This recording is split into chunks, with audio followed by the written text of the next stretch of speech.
अवधूत चिंतन श्री गुरुदेव दत्त.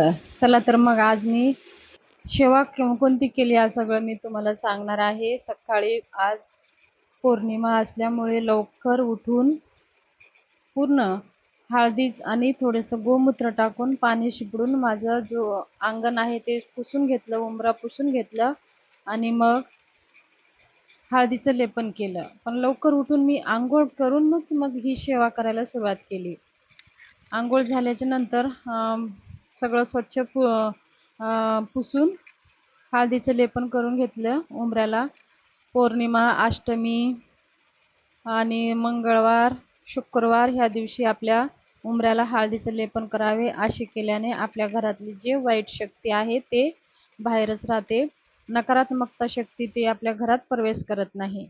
मग आपण किचनमध्ये गेली. मध्ये किचन ही अन्नपूर्णा देवीचं स्थान आहे. अन्नपूर्णा देवीला आणून आपल्या किचनचं दर्शन करून घेतलं आणि आपल्या गॅसची आणि अन्नपूर्णा देवीची आपल्या किचनमध्ये पंचोपचार पूजा करून घेतली आणि मग आपल्या अन्नपूर्णा देवीला साखरेचा नैवेद्य अर्पण केला. हे सगळं करताना आपल्या अन्नपूर्णा देवीचं मंत्र अन्नपूर्णे सदापूर्णे शंकर प्राण वल्लभे ज्ञान वैराग सिद्धार्थम भिक्षाम देही च पार्वती. आपल्या घरामध्ये अन्नपूर्णा देवीचा वास असेल तर आपण केलेलं अन्न आपल्याला पुरतं. आणि मग ती सेवा झाल्यानंतर मग तुळशीला 2 चमच दूध अर्पण केले आणि तुळशीला जल अर्पण केले. त्याच्यानंतर सूर्याला जल अर्घ्य दिले. सूर्य देवतांची पूजा सुद्धा आपल्याला तेवढंच महत्त्वाची आहे. तर सकाळी उठून लवकर सूर्याला जल अर्पण करून मग तुळशीची पंचोपचार पूजा करून घेतली. तुळशीला धूपदीप ओवाळून तुळशीला दिवा वगैरे लावून धूपदीप तुपाचा दिवा ओवाळून घेतला आणि ओम नमो भगवते वासुदेवाय नमः ह्या मंत्राचा जप करत मग आपल्या उंबराची पूजा करून घ्यायची. उंबराची पूजा करणं तेवढंच महत्त्वाचं आहे. माता लक्ष्मी येण्याचं प्रवेशद्वार हा उंबरा असतो. म्हणून आपल्या उंबराची सुद्धा आपण पूजा करून घ्यायची आहे. मग आपल्या मुख्य दारावरती असा एक स्वस्तिक काढलेला आहे आणि स्वस्तिक काढून स्वस्तिकची पूजा करून घेतली. खाली मी ते दीपावलीच्या वेळेस जी सेवा आपण दिलेली असते, माझा व्हिडिओ पाहिला असाल तर दिवाळीचा जो किट असतो त्याची सेवा केलेली असते. त्याचे हे सगळे मंत्र मुख्य दरवाज्यावर लिहिलेले आहेत. तर मी अष्टमी पौर्णिमेला असे अजून एक स्वस्तिक काढून मग मुख्य दारांची पूजा करून घेतली. मग आपल्या देवाची पूजा करताना अगोदर दिवा लावायचा असतो. दिवा लावून अग्नीच्या साक्षीनेच आपण पूजा करत असतो, तेव्हाच ते आपली पूजा पूर्ण होत असते. म्हणून धूप दीप आपण लावून घेतले सगळं. मग माझी सगळी काही पूजा आहे सगळं स्वच्छ काढून मग पूजाला सुरुवात केली. बघा आज कोणकोणत्या सेवा करायच्या असते. ह्या दिवशी शुभ तिथीवर शुभ सेवा केल्याने आपल्याला त्यांचे शुभ परिणाम बघायला भेटतात. आज पौर्णिमा असल्यामुळे सर्व सिद्धी योग असल्यामुळे आज आपण जेवढे सेवा करतो तेवढे जास्त पटीने आज आपल्याला पुण्य प्राप्त होते. स्वामीच्या कृपेने माझ्याकडनं खूप छान सेवा झाली. स्वामीच्या दयेने खूप सेवा सुंदर रुजू केली. आई भगवतीची सेवा माझ्याकडनं आज केली. तर सगळे देव माझे जास्त काही देव नाही आहेत. पहिल्या वेळेसच माझ्या देवघराचं व्हिडिओ तुम्हाला दाखवते. तर जास्त माझ्या घरामध्ये फोटो नाही, छोटे छोटे आहेत आणि माझं मंदिर पण छोटासाच आहे आणि मूर्त्या पण जास्त काही नाही आहेत. जास्त मूर्त्या पण ठेवू नये, फक्त एकच आहे माझ्याकडे. स्वामींची पण मूर्ती आहे. माझ्याकडे फोटो नाही, माझ्या जागा नाही मंदिरमध्ये, म्हणून मी ते ठेवलेली आहे. सगळ्या देवतांचं मंत्र म्हणत मी अभिषेक करून घेतलेला आहे. ताटामध्ये एक छोटंसं पाट ठेवलेला आहे. त्या पाटावरती एक देव ठेवून मी अभिषेक करून घेत आहे आणि पंचामृतानं अभिषेक करते. आज पौर्णिमा असल्यामुळे पंचामृतानं मी सगळ्या देवांचा अभिषेक करून घेतलेला आहे. पंचामृत पाणी असं स्वच्छ धुवून घेऊन मी सगळे अभिषेक करून घेऊन स्वच्छ. हा कुबेर यंत्र आहे. माझ्याकडे श्रीयंत्र, कुबेर यंत्र हे सगळे आहेत. पहिल्यांदाच मी आज हे सगळं माझ्या देवघरामध्ये काय काय वस्तू आहेत मी सगळं दाखवत आहे. हा श्रीयंत्र आहे. हा जरा श्रीयंत्र माझा मोठा आहे. हा केंद्रातूनच हे सगळ्या काही यंत्रे माझी केंद्रातलेच आहे. स्वामी समर्थ केंद्रातून घेतलेले यंत्र आहेत. तर श्री सूक्त पुरुषसूक्त म्हणून मी श्रीयंत्रावर अभिषेक करून घेतलेला आहे. अभिषेक झाल्याच्या नंतर स्वच्छ पुसून घेतलेलं आहे श्रीयंत्र. श्रीयंत्र अत्तर वगैरे लावून घेतलेलं आहे. आपण देवी भगवतीला पूजा त्यांच्या कोणतीही पूजामध्ये देवांना देवीला अत्तर लावणं हे खूप शुभ मानलं जातं.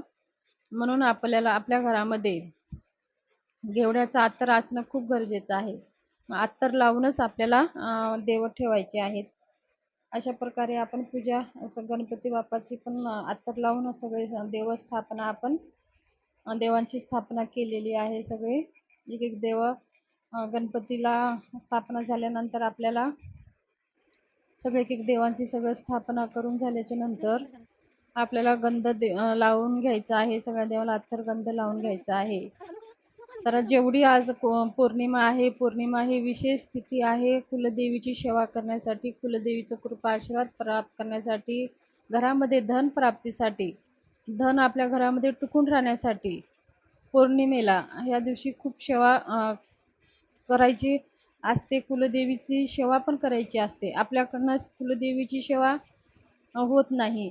तर पौर्णिमा ही अत्यंत महत्त्वाचा दिवस आहे कुलदेवीची सेवा करण्यासाठी. पौर्णिमा अमावस्याला आपण पितरांची सेवा करतो, लक्ष्मी मातेची सेवा करतो. ही पौर्णिमा ही कुलदेवीची सेवा करण्यासाठी अत्यंत महत्त्वाचा दिवस आहे. म्हणून आपण श्रीयंत्रावर रोज अभिषेक करू शकत नाही. म्हणून आपण पौर्णिमेला मी श्रीयंत्रावर अभिषेक करते आणि प्रत्येक देवावरती अभिषेक पंचामृतनं अभिषेक करते. म्हणजे 5-5 मंत्र म्हणत मी पूजा करते. माझ्याकडे कवड्या पण आहेत, तर कवड्यांची पण मी पूजा करून घेतलेली आहे. कवड्यावरती श्री सूक्त, पुरुष सूक्त 16 वेळेस लक्ष्मी गायत्री मंत्र, 16 वेळेस विष्णू गायत्री मंत्र, नवार्णव मंत्र हे सगळे मंत्र मी त्या कवड्यावर सेवा घेतलेली आहे.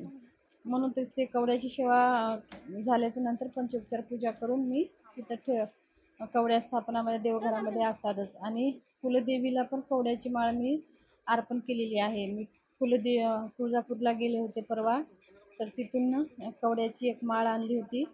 तर छोटी भेटली नाही, माझी टाक छोटंच आहे. त्याच्यावरती कवड्याची माळ मी सारखं देवीला अर्पण करत असते. आणि श्रीयंत्रावर कमळगट्ट्याची माळ. श्रीयंत्राला देवी लक्ष्मीचं स्थान आहे. श्रीयंत्र हे देवी लक्ष्मीचं स्थान आहे. आणि देवीला कमळाचे फुलं अतिप्रिय आहेत. आपण कमळाचे फुलं अर्पण करू शकत नाही. म्हणून आपण 108 कमळगट्ट्याची माळ आणायची आहे. मग ते कमळगट्ट्याची माळ श्रीयंत्रावर अर्पण केल्याने आपल्याला 108 कमळपुष्प वाहिल्यांचे पुण्य प्राप्त होते. असा एक मंगल कलश सुद्धा आपल्या कुलदेवीसाठी अर्पण करायचा आहे. माझ्या घरामध्ये हा एक मंगल कलश मंदिर छोटा असल्यामुळे जागा थोडीशी कमी असल्यामुळे कसं तरी मी ॲडजस्ट करून साईडला अशी ठेवलेली आहे. मंदिर छोटा आहे, टेबल खालचा पण छोटा आहे. माझं मंदिर स्वामींच्या कृपेने मोठा होईल त्यावेळेस तुम्हाला मी दाखवेन. घ्यायची माझी इच्छा आहे. सध्या आता छोटं मंदिर आहे, त्या जागा तिथेच ॲडजस्ट केलेली आहे. मंगल कलश एक स्थापना करायचा आणि त्यानंतर आपल्याला खडीसाखरचं नैवेद्य अर्पण करून घ्यायचं आहे. कधीही नैवेद्य दाखवताना आपण कधीही खाली ठेवायचं नसतं. घरामध्ये नैवेद्य दाखवल्याने आपल्या घरामध्ये कधीही अन्नाची कमी पडत नाही, कधीही काही पडत नाही. अन्नाला चव येते आणि अन्नाचे दोषसुद्धा निघून जातात. म्हणून नैवेद्य दाखवायचं असतं. तर अशी एक स्वामी महाराजांची आज रांगोळीचं हे मला ताईकडनं भेटलं होतं. तर दररोज मी असं काढत जाते स्वामीची रांगोळी. तर असा एक स्वास्तिक आपल्या देवघरासमोर दररोज एक स्वास्तिक आवर्जून काढावे, म्हणजे माता लक्ष्मी आपल्याकडे प्रसन्न होत असते.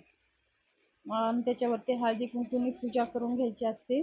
कधी पण रांगोळी काढताना आपण असं पांढरी सोडायची नसते, त्याच्यावरती कलर किंवा हळदी कुंकू तर अर्पण करायचे असतात.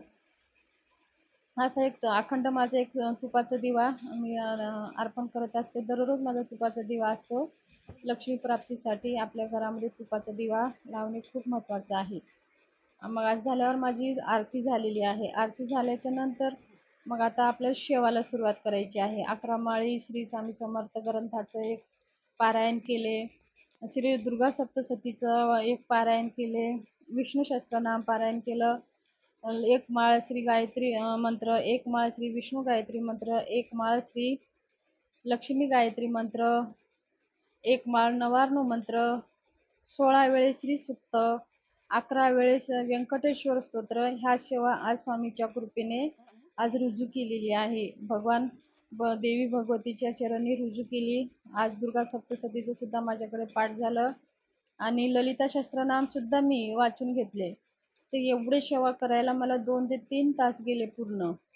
तर त्यानंतर आता मग मी श्रीयंत्रावर कुंकुमार्चन सुद्धा केली. कुंकुमार्चन करण्यासाठी माझ्याकडे ताक पण आहे देवीचं आणि श्रीयंत्र पण आहे. तर मी दोन्ही एका ताटात असं घेतलेलं आहे आणि त्यांची पंचोपचार पूजा केली. अगोदर अभिषेक करून झाल्यानंतर मग त्यांची पंचोपचार पूजा करून मग ह्याच्यावरती श्रीयंत्रावर कुंकुमार्चन केले. कुंकुमार्चन करताना श्री सुक्त म्हणून कुंकुमार्चन करायचं असतो. तुमच्याकडे कुंकुमार्चनचं पुस्तक असेल तर त्याच्यामध्ये सगळं दिलेलं आहे. तर कुंकुमार्चन श्री सुक्त म्हणून आपल्या करंगळी शेजारच्या 2 बोटांनी कुंकुमार्चन करायचं असते. किंवा तुम्ही नवार्णव मंत्र म्हणून एक माळ नवार्णव मंत्र म्हणून सुद्धा तुम्ही कुंकुमार्चन करू शकता. आणि लक्ष्मी गायत्री मंत्र 16 वेळेस म्हणून तुम्ही कुंकुमार्चन करू शकता. मग आज नैवेद्य बनवले स्वामींसाठी. स्वामीच्या कृपेने हे सगळी सेवा करता करता नैवेद्य बनवले. आज जास्त वेळ भेटला नाही. आंबे आणले होते तर आंबे स्वामींना अर्पण केले. नैवेद्य थोडीशी दूध साखर गोड पदार्थ करायला सेवा करायलाच इतका वेळ झाला. मी एकटीच असल्यामुळे घरामध्ये स्वामीच्या दयेने कशी तरी माझ्याकडनं नैवेद्य आज अर्पण केले. तर नैवेद्य अर्पण झाल्यानंतर मग माझी नैवेद्य अर्पण केल्यानंतर मग स्वामींची सेवा केली. स्वामींचा 11 माळी जप, तारक मंत्र, श्री स्वामी समर्थ सारामृताचे 21 अध्यायाचे पारायण केले. स्वामीच्या कृपेने दयाने आज सगळी सेवा चांगली व्यवस्थितशीर स्वामींनी करून घेतली. तर ही व्हिडिओ शेअर तुमच्यासोबत करायचं होतं माझं. पहिल्याच वेळेस आज मी देवाची पूर्ण दाखवली आहे. कशी वाटली माहिती? जर आवडली पहिल्या वेळेस आवडली असेल तर सबस्क्राईब जरूर करा, लाईक करा, शेअर करा आणि कमेंट बॉक्समध्ये कमेंट जरूर करा. धन्यवाद.